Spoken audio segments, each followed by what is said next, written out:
Now that we've gone over the basic rules of negative exponents, I'm going to go over the first 6 problems on page 5 of the iReady packet. Now these are examples. These aren't the exact same problems, but they're going to be worked the exact same way.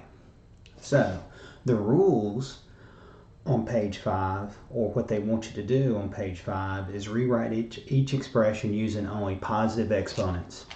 So this very first one, the only problem we have here is the fact that this 12 has a negative exponent. Again, something that has a negative exponent, we need to turn it into a positive exponent. The way I do that is I need to rewrite this as a fraction. I'm going to do that. In fact, since this one's written as a fraction, I'm going to go ahead and write the other one as a fraction. And the elementary teachers call that putting pants on it. I'm going to rewrite the problem now by changing this into a positive exponent. And the way I do that is I flip this fraction. This is the only one that needs to be flipped because this one has a negative exponent. This one needs to stay the same.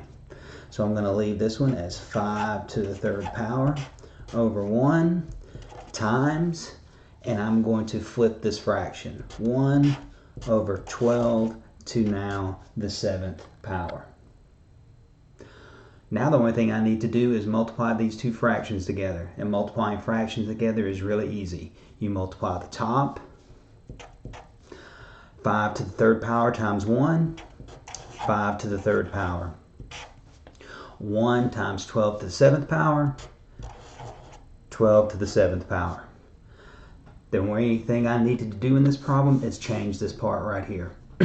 They want you to rewrite it using positive exponents, and everything in my answer has a positive exponent. If they wanted me to evaluate this, then I would have to take 5 to the 3rd power and 12 to the 7th power. But they don't want me to evaluate it. They want me to rewrite it using positive exponents, and that's what I've done there. This is an example of number 1 on page 5. Let's look at an example for number 2. Number 2 problem looks sort of like this. Both of these have a negative exponent. Remember, my first step in changing something from a negative exponent to a positive exponent is to write it as a fraction. Well, look, this is already written as a fraction. I don't have to do that part. To change negative exponents into positive exponents, I take the fraction and I flip it. Well, that's what I'm going to do here. I'm going to take what's in the top up here, 4 to the negative 5th power, and I'm going to move it to the bottom. When I do that, this negative exponent right here changes to a positive exponent. What was in the bottom, I'm going to rewrite in the top, the 15. This negative exponent changes to a positive exponent. So 1's like number 2, pretty easy. It's already written as a fraction. Both of them are negative exponents. So I flip it and I simply change the sign of each one of the exponents. The one thing it's asking me to do is make sure this has all positive exponents, and it does. That's how you do a problem like number 2 on page 5. Let's look at a problem like number 3 on page 5.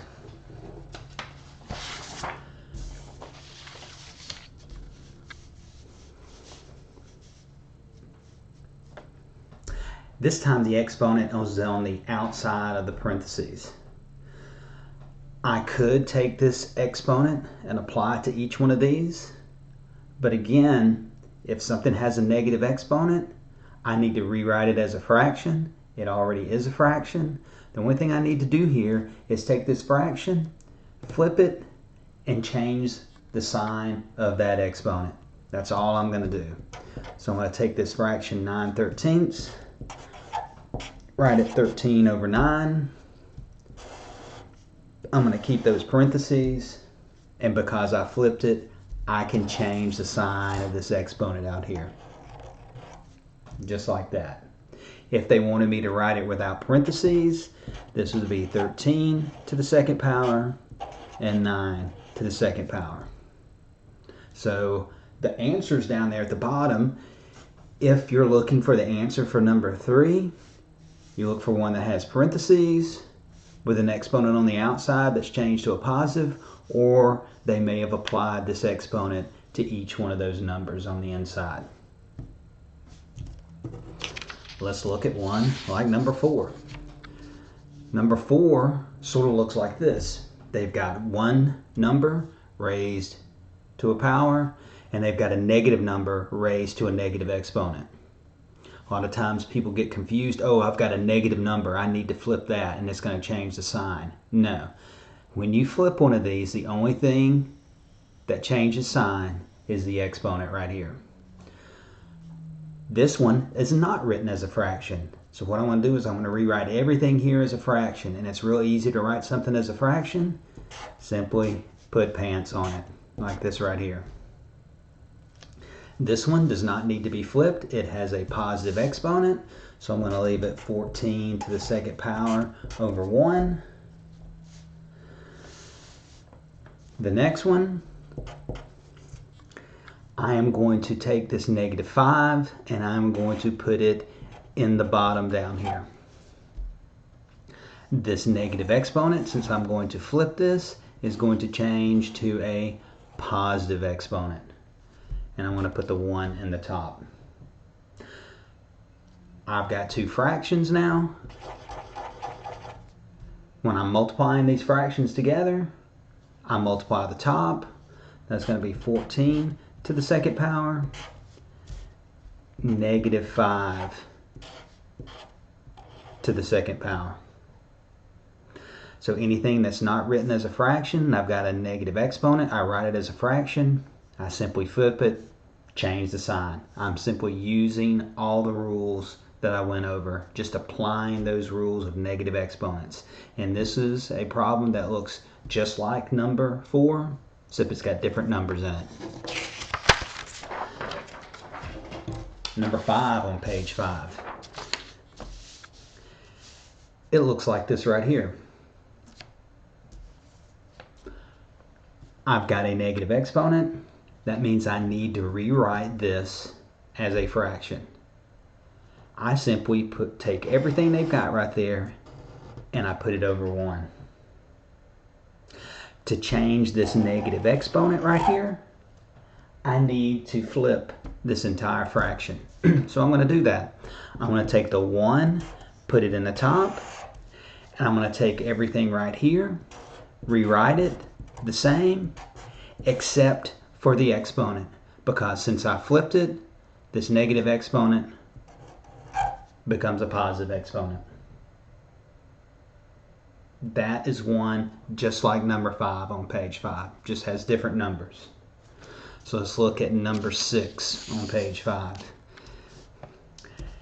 The difference between the one we just got through doing and the one that we're about to do, this negative 3 is applied to everything inside the parentheses. On this one, the exponent of negative 3 is only applied to that 17. It doesn't go with this 4 right here. So the only thing I need to rewrite as a fraction is this and this one. This one is the only thing that's going to be flipped. This one is not going to be flipped because only the 17 has a negative exponent. So I rewrite 4 over 1. I flip this one, put the 1 in the top, 17 in the bottom, and I change that exponent.